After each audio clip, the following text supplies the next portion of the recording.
Voy a arrancar con una pregunta genérica que tiene que ver con los principales dilemas. Lo decía, Eduardo ya profundizó bastante sobre el tema, pero vos, Guillermo, en el contacto diario con quienes lideran las empresas familiares, ¿cuáles son los principales dilemas, los principales desafíos?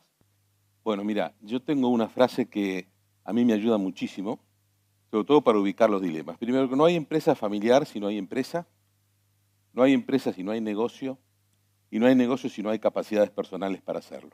¿Mm? O sea que los dilemas están en las 4 dimensiones.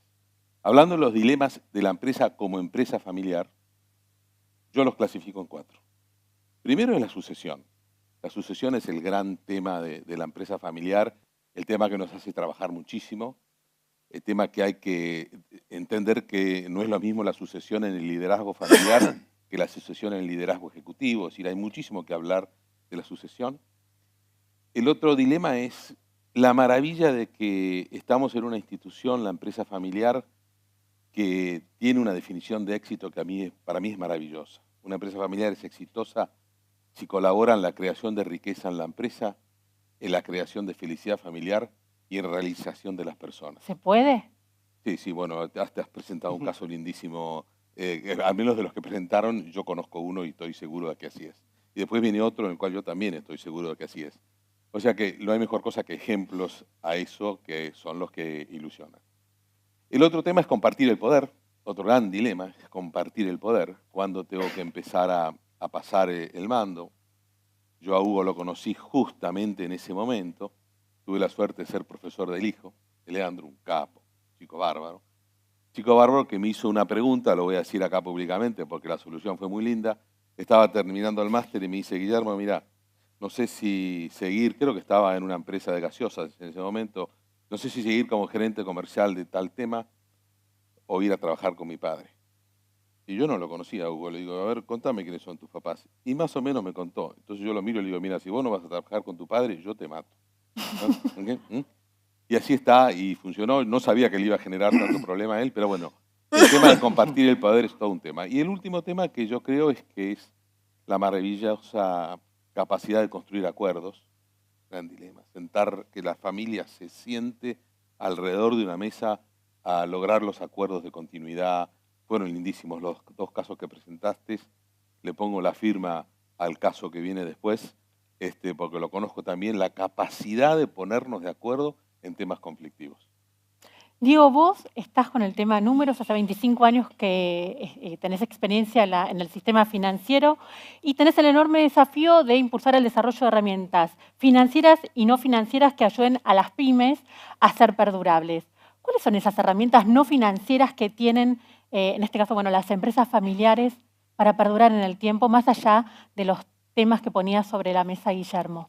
Bueno, en primer lugar voy a coincidir con Guillermo en la necesidad de tener un protocolo familiar. La sucesión es un tema muy importante para nosotros. Nosotros promovemos que las empresas constituyan un protocolo familiar y que lo hagan en momentos que están sólidas.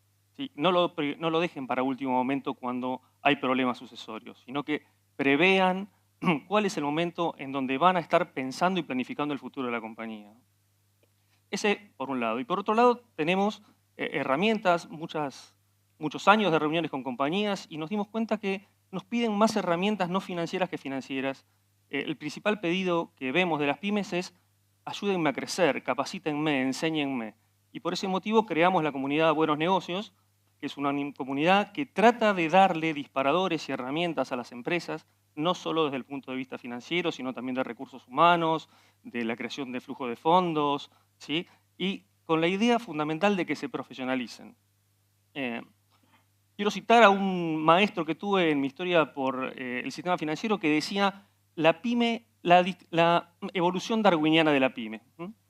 La pyme se crea con un emprendedor, con una idea que va creciendo y va evolucionando. De un emprendedor pasa a una pequeña pyme familiar, va creciendo hasta en un futuro no muy lejano poder llegar a ser una corporación. Vemos que solo las que trascienden son aquellas las que se profesionalizan, las que confían en gente que sabe más que el dueño, la que sabe delegar conocimientos. ¿Sí? En general vemos que la parte financiera es más bien reactiva, está postergada en muchas pymes familiares y el cargo de finanzas lo ocupa el hijo, el sobrino, aquel en quien confío. Y con eso no alcanza. no alcanza solo con confiar en una persona, sino hay que recurrir a alguien que sabe más que el dueño. Hay que capacitarse y profesionalizarse. Y eso es lo que tratamos de estimular permanentemente. Santiago, y en un contexto en el que la presión tributaria es uno de los principales desafíos a manejar que tiene una pyme, en un contexto macroeconómico complicado, con la necesidad de competir en el mundo, falta de competitividad, es decir, ¿cómo se puede realizar una planificación fiscal inteligente para lograr esta perdurabilidad que planteaba Diego? Bueno, a ver, si es inteligente la planificación vamos a tener que buscar a otro, ¿no? Pero lo que te puedo decir es que es indispensable lo que dijo Diego, el tema de la capacitación. Me parece que la propia capacitación del empresario es indispensable que entienda por lo menos el idioma, es indispensable la interrelación con el profesional contador público que interviene en esto, porque más allá de la planificación fiscal, que es una economía de opción totalmente posible y que no es una evasión, sino que es encontrar cuáles son las mejores alternativas posibles para tributar la menor cantidad de impuestos, teniendo en cuenta la ley, teniendo en cuenta el reglamento y teniendo en cuenta además los antecedentes jurisprudenciales.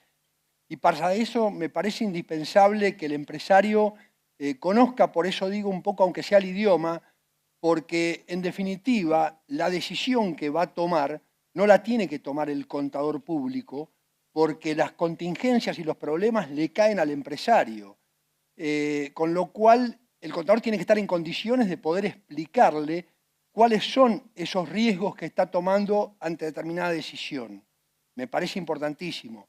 En la planificación hay muchos, Carla, aspectos que se pueden ver, la retribución de los directores, se pagan dividendos o no, antes teníamos una retención del 10%, ahora no, la evaluación de los inventarios, el momento en el cual se vende, el momento en el cual se compra, afecta también al momento financiero en el cual se paga el impuesto, con lo cual es una herramienta que creo que es muy interesante, pero un dato indispensable es que tiene que estar la contabilidad al día, permanente y conciliada para poder tomar decisiones sobre bases ciertas más allá de lo que es la planificación con proyección, por supuesto, ¿no? Guillermo, yendo a un caso concreto, a la práctica, definimos con mi hijo que viene a trabajar a la compañía. Le doy todas las responsabilidades, lo hago empezar de abajo, lo involucro en decisiones directivas. ¿Por dónde arranco? Uy, es una pregunta bien amplia. A ver, en una secuencia temporal, hay muchas cosas que vas haciendo con tu hijo antes que entre a la empresa. ¿Sí? Vos planteás que hay que prepararlo desde antes. Sí, sí, sí. Desde que tú llegas a tu casa y tu señora te dice, adivina una cosa. Los valores, ¿verdad?, se forman en casa. Le dieron una importancia enorme a los valores. Si el chico a los 15 años no los trae, es difícil después, ¿verdad? ¿Y dónde los aprende? Los aprende en casa. Después hay dos líneas de trabajo. Una línea de trabajo es que venga a hacer el trabajo de verano cuando tiene 15 o 16 años, acomodar las cajas, a un distribuidor de caramelos, acomodar bolsas de caramelos, nada cosa más linda para un chico jovencito.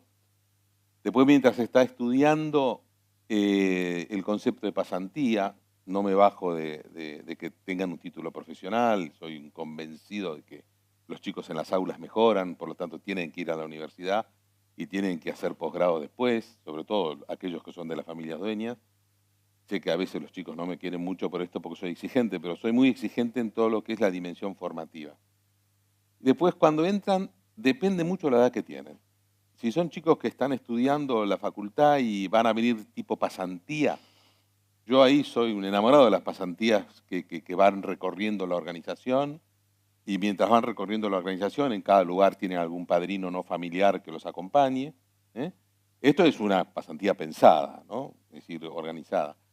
O sea que eso va desde ponele, de los 20 a los 24 o 25 años, ¿no? ¿Okay? Yo después ahí recomiendo abiertamente que salgan a trabajar a otro lado, que conozcan el mundo, que entiendan lo que es tener jefes, que entiendan lo que es el rigor de cumplir. Eso ahí ya imagino un chico de entre 25, una chica también entre 25 y 30, 32 años, que a los 32 años los libros, sobre todo los psiquiatras y psicólogos que escriben sobre la juventud y el trabajo, dicen que hasta los 32 años se desarrollan lo que se llaman los career anchors, las anclas laborales, los grandes criterios para decidir sobre tu carrera. Entonces, entre 30 y 35 el chico puede decir, quiero ir a la empresa familiar, quiero seguir en la carrera corporativa, ¿ah? Pero ya hizo un camino, Entonces, ahí sí creo que ya cuando lo invitas, después de haber hecho la experiencia jovencita de trabajo de verano, la pasantía, la carrera en otra organización, y lo traes, ahí lo tenés que traer con un encargo concreto. A los 32 ya no lo puedes traer en una tarea básica, sino que probablemente ya lo involucres con algún negocio, o lo involucres con alguna unidad que tenga que dirigir, ¿sabes? O sea, Darle la responsabilidad a un negocio para que él mismo vaya percibiendo. Sí, en la carrera profesional de un hombre de empresa, que acá tenés un montón, se va del negocio a la organización y de la organización a la institución. Y vos primero sos contador, después sos un contador que maneja un negocio de servicios profesionales, después tenés una empresa de servicios profesionales y después tenés una empresa familiar. Es todo el desarrollo donde vos vas incorporando capacidades nuevas. De contador a hombre de negocios, de hombre de negocios a empresario, de empresario a líder institucional. Ese es un camino que tiene que ver con la edad. El fundador es secuencial, lo hace en forma secuencial. La segunda generación ya desembarca cuando la empresa está. ¿Lo ves? Entonces ya no necesito que este chico me haga el negocio original, porque ya tengo la empresa, ¿lo ves? Entonces lo puedo poner en otro lugar. Ya tengo la herramienta, que es la empresa. Ahora, siempre contando con la intencionalidad del chico. Que a veces no es tan sencillo. No, a veces no es tan sencillo. A veces el chico te dice, quiero otra cosa. Bueno, sobre eso después vamos a profundizar, como uno que tal vez puso corazón y garra a un negocio familiar y el hijo elige no estar. Sobre todo con esto de los millennials. Después te digo algunas anécdotas muy lindas. En tu contacto diario con las pymes, con las empresas familiares, ¿cuáles son los principales aciertos y desaciertos en una planificación financiera? Bueno, como te decía recién, en general vemos que la planificación financiera es más bien reactiva, ¿no? Nosotros muchas veces le pedimos a los clientes, tráeme un flujo de fondos. No lo tengo que hacer. Y la verdad que es una mala señal si no tiene pensado cómo va a ser su flujo de dinero durante el próximo año, año y medio, ¿sí? Enseñarles eso de que tener un flujo de fondos es parte del trabajo de ellos, es muy importante. En cuanto a aciertos, podemos decir que son muy dinámicas las empresas familiares, tienen una rápida velocidad para adaptarse a los diferentes cambios en los contextos, tanto macroeconómico como económico. Y desaciertos, lo que te decía recién también, creer que la confianza alcanza para manejar las finanzas de una empresa. Y eso no es suficiente. Hay un montón de herramientas de crédito y de no crédito para manejar excesos de liquidez, para endeudarse, que no son bien utilizadas por falta de conocimiento. Entonces, en cuanto a los desaciertos, yo haría esa aclaración. Lo más importante es conocer el ciclo económico y comercial de la compañía. Muchos empresarios focalizan su energía en vender más, producir más, y la parte financiera la tengo relegada. Y muchas veces se pierden negocios por no tener una buena estructura financiera. Y muchas veces vender más puede ser perjudicial si no tenés un backup o una estructura financiera que pueda respaldar esa venta. Entonces yo sigo haciendo hincapié que la capacitación es uno de los factores más importantes que una empresa tiene que tener. Santiago, planteabas el tema de la importancia de tener una planificación fiscal para tener un ahorro impositivo. Concretamente, una pyme que hace bien los deberes fiscales, la planificación fiscal, ¿cuánto podría ahorrar en costos impositivos? Dame ejemplos concretos para el empresario pyme o que lidera una empresa familiar y que hoy está acá y que anota. Es decir, ¿cuáles son las herramientas concretas que tiene? Mira, lo primero que podría ahorrar es no desaparecer. Eso es lo que yo creo, ¿no? Creo que con la situación fiscal actual se está matando a la gallina a los huevos de oro, salvo la ley de pymes. La ley de pymes creo que puede ayudar mucho. Esto implica que las micro, pequeñas y medianas empresas tengan beneficios concretos que ya están funcionando desde julio del año pasado, creo que fue muy acertado, donde permite esencialmente 4 aristas puntuales, que son el pago a cuenta del impuesto famoso al débito y crédito que recaudan los bancos, por orden de la FIP, obviamente, no te estoy culpando, Diego, tomarlo como pago a cuenta en su totalidad a cuenta del impuesto a las ganancias.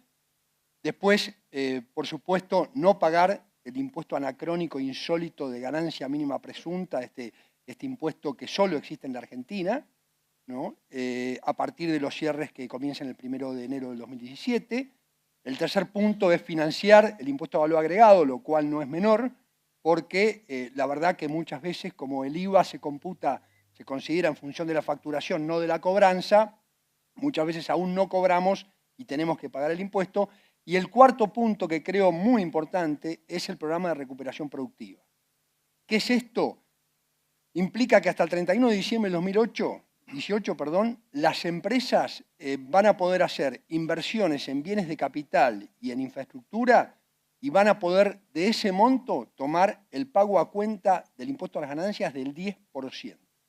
Ejemplo, ante tu pregunta, yo compro una máquina para una empresa de 1 millón de pesos, 100.000 pesos van a ser pago a cuenta del impuesto a las ganancias, tengo que cumplir una serie de cuestiones formales por parte justamente, entre otros, de los contadores públicos, esto se está complicando, por eso tenemos más trabajo, igual que Guillermo, donde tenemos que hacer unas certificaciones especiales y hay un límite. Lamentablemente en estas cosas siempre se pone un límite, a veces no es muy simpático ni es muy generación de actividad, eso a mí me preocupa, que es el 2% del total de las ventas, pero creo que es una muy buena medida porque también no solo incluye la adquisición de bienes de uso nuevos, sino también usados, y esto es una novedad absoluta respecto de lo que implican este tipo de beneficios. Creo que es un muy buen beneficio la ley de PYME y la ley de emprendedores. La ley de emprendedores también, esto es directamente para emprendimientos nuevos que se registran y tienen la posibilidad de considerar una deducción especial del 70% hasta el 85%, depende de las zonas, en el impuesto a las ganancias con el límite del 10% del impuesto. Esto también es, todas estas leyes son muy beneficiosas, pero hay que tener cuidado. Ante la falta de cumplimiento aparecen las sanciones, aparece la necesidad de devolver con intereses y multas el beneficio que se ha tenido, ¿no? Con lo cual hay que hacerlo con mucha prudencia, muy ordenado, pero creo que es un muy buen beneficio para las pymes que se ha implementado el año pasado. Así que bueno, creo de todas maneras, Carla, que hay algo muy importante que lo quiero decir, que es lo que está pendiente, que es el problema de la falta de corrección por inflación de los resultados y de la venta de los bienes, a pesar de que se viene aparentemente un revalúo de bienes muy interesante que va a ser opcional, que se va a poder computar, digamos, el valor de mercado de esos bienes pagando de por medio entre un 5 y un 10%, no se sabe todavía, de este valor del revalúo. Creo que esto es importante divulgarlo, porque tanto la ley PYME, que se divulga poco y que el gobierno mismo critica que no se divulga, y las provincias no están haciendo lo suyo divulgándolo, creo que es importante también divulgar esto otro, porque se viene y si no se adhiere a ese régimen, probablemente aquel que venda cualquier bien afectado a la actividad va a terminar pagando una cifra sideral de impuesto del 35%, que en algunas veces es el 35% del precio de venta y de ninguna manera de una ganancia real. Vos sabés que la inflación es como el diablo, muestra las apariencias y esconde las realidades, y en este tema es especialmente así, ¿no? Es muy tajante esta situación.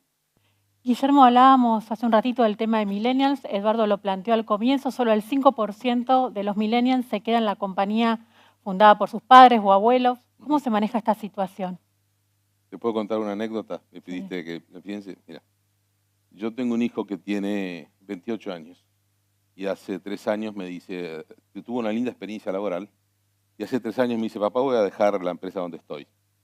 Millennial, absolutamente, ya había dejado 2 o 3. Y dice, voy a dejar la empresa donde estoy. Y le digo, ya había dejado algo, pero para cambiar, la falta de largo plazo, ¿viste? La inmediatez, todo lo entiendo, lo quiero mucho, imagínate. Me dice, pero lo amo, me voy de la empresa. Y yo, ¿por qué? No, porque me quiero ir a caballo a Bariloche. Yo me dijo eso y yo dije, yo a este lo quiero en mi equipo. Lo primero que pensé. Bueno, se fue a caballo a Bariloche. 1.700 kilómetros a caballo con otro amigo, que su padre está por acá, no sé, no lo veo porque está por acá, Charlie. Y se fueron a caballo a Bariloche. Y tardaron 45 días, se mataban de risa. Mirá, papá, escuchá. Y escuchaba la pedrada al tipo. me mandaba a las víboras que andaban por ahí. Y a él le encantaba la vida. Bueno, se bajó del caballo y yo le dije, ¿querés trabajar conmigo? Dale, sí, dale. Bueno, estamos trabajando espectacular hace 1 año y medio.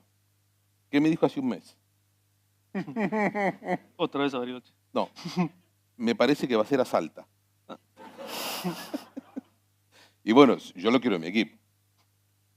Entonces, si yo lo quiero en mi equipo, me voy a tener que acostumbrar a que cada 1 año y medio se vaya a Salta, se vaya allá, se vaya allá.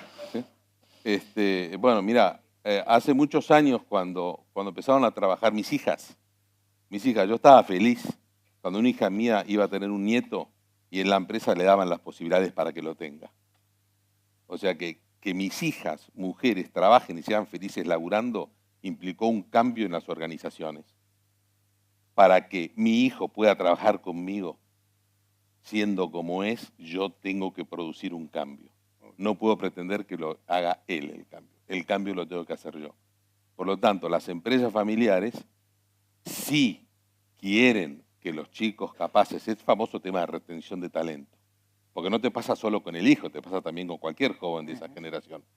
Vamos a tener que cambiar un montón de cosas para hacer posible que esos chicos sean felices con nosotros.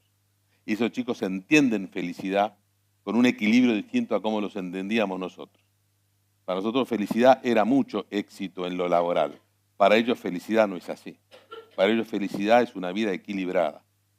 Una vida equilibrada entre tener la familia que ellos quieran tener, que incluso ni siquiera a lo mejor es parecida a la tuya, que es la de él, pero tengan la familia que quieran tener, tengan los amigos que quieren tener y cómo los quieren tener, y después laburen, porque les gusta laburar. No es que no les gusta laburar, les gusta laburar, pero dentro de un concepto de equilibrio que es el que hay que respetarle. Y yo además se lo envidio. Sí, sí. Está Guillermo, claro. yo Porque- creo que el tema es quién está equivocado, ellos o nosotros. Probablemente Sí. nosotros nacimos en el lugar equivocado, Sí, a la hora nosotros equivocada, pero bueno. estaríamos equivocados si quisiéramos que ellos sean como nosotros. No, Claro, seguro. los signos de los tiempos. Los signos de los tiempos, nosotros les hemos enseñado a ellos que el desequilibrio de dedicación al laburo, aunque éramos felices, 24 horas por día, ¿verdad? Pero si vos lo ves de un lugar, era un desequilibrio. Y ese desequilibrio ellos no lo compraron. Y está muy bien que no lo hayan comprado. Sí. Eso los aplaudo. Ahora, ¿cómo tenemos que cambiar nosotros? Y bueno, yo por lo pronto lo que hago es que le compro caballos mansos.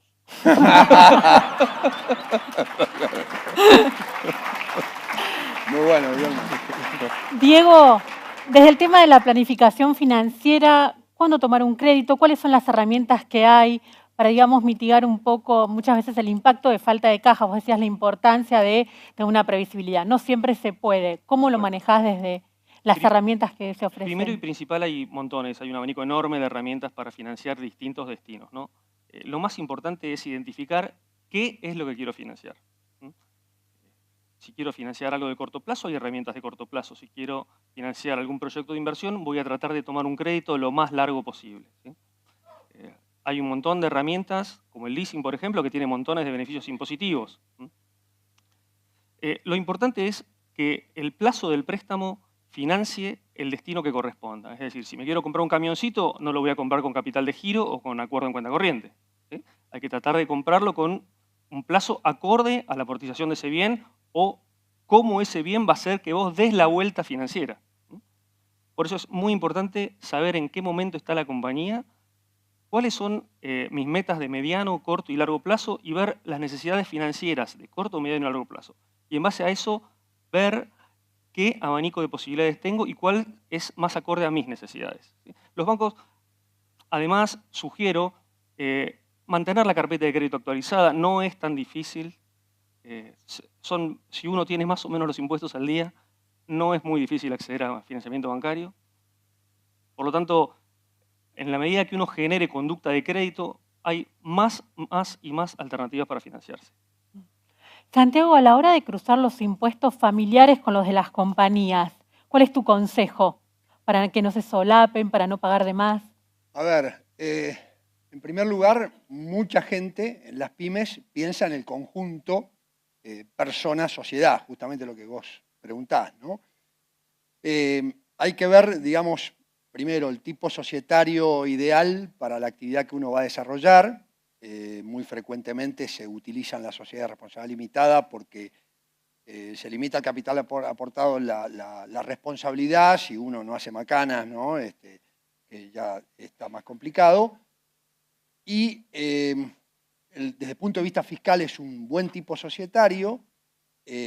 Muchas veces algunos de los que integran el grupo tienen esto que ver con el zoológico, ¿no? Del monotributo, que es bastante delicado porque hay que ver cuáles son la estructura que se le da y que no plantee una realidad económica distinta al fisco y entonces penetre en toda la determinación haciendo un ajuste relevante. Pero lo cierto es que, por supuesto, y como decía Diego, para tener los impuestos al día, además hay que tener los impuestos al día del propio director de la empresa, de los directores. Ganancias y bienes personales depende, porque si ahora son buenos cumplidores, no pagan bienes personales hasta el 2019. ¿Qué va a pasar después? No sabemos. El abismo, ¿no? Puede venir el impuesto al patrimonio neto, que Guillermo lo conoce con seguridad en aquella época, pero lo cierto es que es indispensable tener un especial cuidado con el aspecto tributario porque no es solo no tributar un impuesto lo que genera una carga después posterior con una multa o con un interés, o ambas cosas, sino además me parece que es indispensable cuidar mucho lo formal. Hoy es un campo minado ser responsable de una empresa, de cuidar que no haya ninguna omisión ni presentación tardía, porque esto genera unos problemas en muchas ocasiones muy, muy grandes ante el fisco, registros que existen, obligaciones de agente de retención, de percepción, de información de terceros, con multas muy elevadas, con lo cual tanto la sociedad como la persona física tiene que tener todo súper ordenado. Y yo te digo acá, hay un tema que a veces yo lo comento y es que los impuestos tienen que ver con el amor. Y uno dice, ¿cómo los impuestos con el amor? Sí, porque ustedes saben cómo hace el amor el cuerpo espín. Con mucho cuidado, Carla. Igual que hay que tratar a los impuestos. Con lo cual hay que tener mucho cuidado. Esto es muy delicado y cada vez está más delicado, ¿no? Cada vez este campo minado es más peligroso. Con lo cual es un desafío difícil. Yo, como vos sabés, tengo el estudio hace 30 años, este año cumple 30 años, y también es una empresa familiar. Lo empecé con mi mujer, que la conocí como compañerita de banco, contadora pública. ¿Tus hijos van a trabajar en la compañía? Seguimos trabajando juntos, me enamoré de sus manos y después de otras partes. Pero bueno, tenemos muy lindas uñas y muy lindas manos y llevamos 30 años, junto también con el contador Lucio González Bonorino, que está presente por ahí. ¿Y tus hijos trabajan en la compañía? No tuve la suerte, yo tengo todas hijas mujeres, la mayor trabaja en parte con cuestiones, digamos, que no son directamente relacionadas con la parte técnica y ahora, bueno, con los tres nietos que me dio, se me está alejando un poquito, ¿no? Pero bueno, la verdad que muy feliz con los nietos. Guillermo, lamentablemente no hay mucho más tiempo, las últimas dos. ¿Tener un board externo garantiza gobernabilidad en una compañía familiar? ¿O mejora? No, lo que garantiza la gobernabilidad es la capacidad de compartir la toma de decisiones alrededor de una mesa. ¿Ah? ¿Que no sea los domingos? No, pero los domingos, yo amo los domingos. A mí me gusta muchísimo la influencia de la familia en las decisiones y en la empresa porque si es buena es una fortaleza tremenda, tremenda. Por lo tanto, no le tengo ningún temor a que un empresario hable de su pasión el domingo al mediodía. Es imposible contener la pasión. Y también es imposible que lo que diga un hijo, lo que diga la esposa o una cosa verdad influya. Ahora, si voy a el consejo técnico, el board tiene que ser un equipo, primero es un equipo, no es un conjunto de personas que dirime diferencias, sino que es un equipo que gobierna una organización y tiene que saber tomar decisiones. ¿Y quiénes tienen que estar ahí? ¿Familiares o no familiares? Tiene que estar gente capaz para eso. Si los tengo en la familia, aleluya. Si no los tengo en la familia, los tengo que invitar. Obviamente, si es una empresa grande, familiar de las grandes, como nos decían al principio, son de esas 80, probablemente tengas un directorio donde en el directorio tengas empresarios de nota que no son familiares. Ya cuando va bajando el tamaño de la organización es más difícil tener ese director porque le da un poquito más de miedo, ¿viste? Pero podés tener lo que llaman consejos asesores, donde podés traer capacidades externas ahí. Es todo un manejo, el tema del board. A mí me fascina un directorio con gente familiar capaz. Me fascina. Si tengo que complementar esas capacidades con profesionales o con empresarios de otros, bienvenido sea. Bienvenido sea. Eso es lo que se llama el directorio independiente. La visión independiente es importante. Es importante. Ahora, para tener una visión independiente, tenés que superar, y te cuento una anécdota así chiquitita, muy chiquitita. Un empresario de primera generación estaba haciendo una entrevista y no me estaba escuchando. Entonces yo le pregunto, ¿usted a quién escucha? Y me dice, al espejo. Bueno, al espejo, sí. Y además del espejo, ¿a quién escucha? A la almohada. Bueno. Y además del espejo y a la almohada, ¿a quién escucha? Y había ido con la señora. Y agarra y estaba así el tipo, al espejo, a la almohada y hace... La mira y le dice, ¿y a vos? Ese es el domingo. Ese es el domingo. El mejor asesor lo tenemos en casa. Y podemos buscar otros también, y yo lo recomiendo, llegado el caso, que sea necesario. Pero el más importante es el que tenemos en casa. Diego, totalmente, Guillermo. Diego, la última, ¿las pymes se están animando más a tomar al sistema financiero como una alianza, como un aliado, perdón, a la hora de diseñar estrategias de crecimiento, definir inversiones? Cada vez más, sí, todavía cuesta mucho acercarlas, todavía nos ven como un mal necesario y no como un amigo, pero se ríe mucho. Cada vez estamos tratando de romper ese paradigma y ser un proveedor financiero y no un mal necesario. Bueno, muchísimas gracias, los despedimos con un fuerte aplauso.